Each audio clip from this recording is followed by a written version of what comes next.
Hello everyone. Recently, I uploaded a detailed tutorial on how I was able to bead this sleeve, how I was able to make this beaded fringe that is on the edge of this sleeve. And someone dropped a comment that, can you show us how you made the dress? And I replied that I'll make a tutorial, even though it's not so comprehensive because I didn't really film the cutting process in details. I just filmed it here and there, and those here and there clips is what I'll be merging together, but I'll be making a detailed explanation on how I was able to cut and sew this outfit. Then, firstly, this outfit is not a dress, it is a blouse with a wrapper. It's a blouse and a wrapper.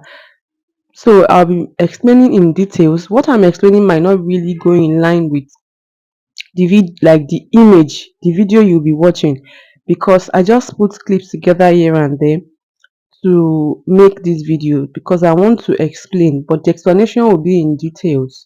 My name is Oluwatosin. In case it's the first time you are seeing my channel, and you're welcome. And to all my returning subscribers, you're also welcome. Thank you so much for always stopping by my tutorials. Thank you for always watching my videos. And to those seeing my channel for the first time, please don't forget to subscribe and turn on the notification bell so that YouTube notifies you next I upload a new tutorial on this channel. Because on this channel, I upload sewing tutorials, amazing sewing tutorials on daily basis. All of this being said, let us jump right into the tutorial. For better understanding of this blouse has a front that is 3 pieces and the back is a peplum back.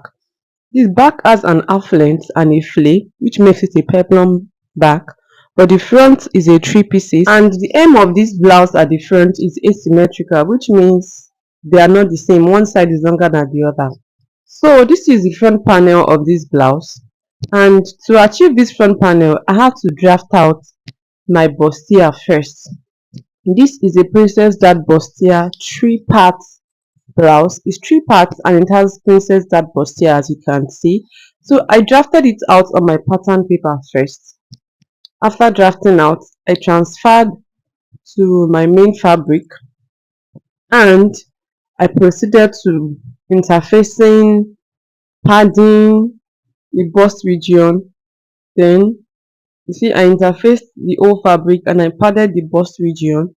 Then I stitched it together, but before stitching the other side, I stitched two sides together, one side to the middle. But before stitching the other side, I like draped net on top of it. You can see that this net that is draped, this black net that is draped on the front panel of this blouse is not extended to one side. One side is plain Ankara.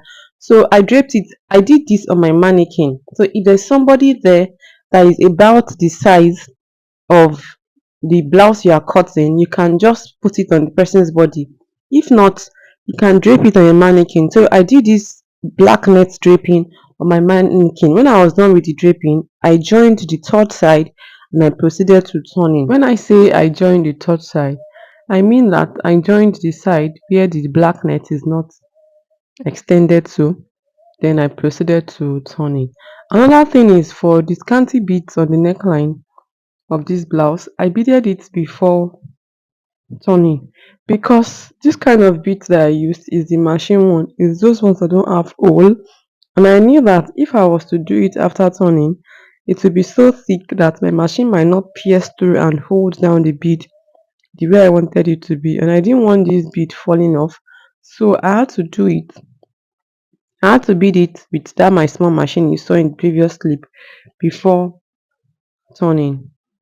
So, which is what I would advise that you should do in a situation like this so that the bead is not falling off later. So when I was done turning, that is it basically for the front. For the back of this blouse, it has half length like I said earlier, and it's a princess that is princess that just like the front. Then for the lower part at the back panel, which is the peplum, I cut a 360-degree flay. I even made it excess so that I can pleat. So when I was calculating for the circumference of my flay, I calculated for the whole waistline, front and back. Even though I need to not get to the front, I had to do it like that so that I have excess to pleat. So I pleated what was remaining on the back. Then I interface the peplum with the thick gum stay so that it can be a bit structured, just as you are seeing in the video. Now, the next thing was to turn the peplum and then I joined it to the back. After joining it to the back, I fixed my zip. Then I cut my sleeve as well and I fixed my sleeve. For this sleeve, I also gave it a bit structure with medium thick gum stay. I used medium thick gum stay for interfacing this sleeve and I used the same Ankara as the lining for this sleeve so that when you are seeing it from inside, just the way we are seeing it now, you will not be seeing any plain material or any black lining or any lining. So I wanted them to be seeing the same Ankara, like I wanted people to be seeing the same Ankara. So I cut two sleeves for each armhole so that I can use one to turn one. I just made the one I'm using to turn it like 1 inch shorter than the outer one. Then I beaded the sleeve.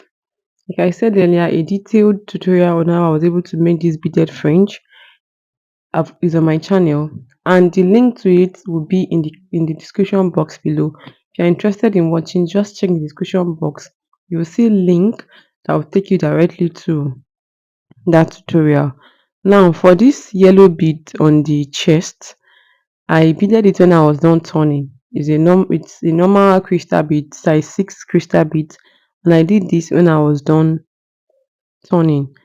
Then for the neckline, I added more studs. For this stud, I used my transparent thread as well. I beaded it just the way I beaded the yellow beads. But for the yellow beads, I used normal thread. For the stud on the neckline, I used transparent thread to fix it on the neckline. I hope this video has been helpful to you. If it has been, don't forget to give it a thumbs up and subscribe if you've not subscribed and you are still with me at this point. If you have any question, please don't forget to ask me down in the comment section. Another thing I would say is if you are to cut this blouse, especially the front panel, please make sure you draft it first on your pattern paper. You might not necessarily draft the back on the pattern paper, you can just cut it straight on your fabric. But you see this front panel, it's advisable to draft it first on your pattern paper so that you can mark out the neckline. You can see that the neckline is also asymmetrical, it's not the same, just like the M line. You mark all of that out on your pattern paper, you mark out the neckline, mark out the M line. You can take out your side dart so that your cup will be so pronounced and properly made and cuffed. Then all of that will be done on your pattern paper. I know that majorly you can't take out side dart or bustier like this on your fabric directly. You cannot. You have to draft it out on your pattern paper first. Take out the side dart, do every necessary thing you have to do before transferring to the actual fabric. So I hope that this explanation is useful to you whenever you have to cut and sew this blouse. If it is, please don't forget to give it a thumbs up and help me share as well. If you have any question, ask me down in the comment section. If at this point you are still not subscribed, don't forget to subscribe. I upload sewing tutorials on daily basis. If you are interested in watching tutorial on how I was able to bead the sleeve, click on the box on the right side of your screen. Thank you so much for watching this tutorial. Don't forget to give it a thumbs up and I'll see you in my next one. Bye.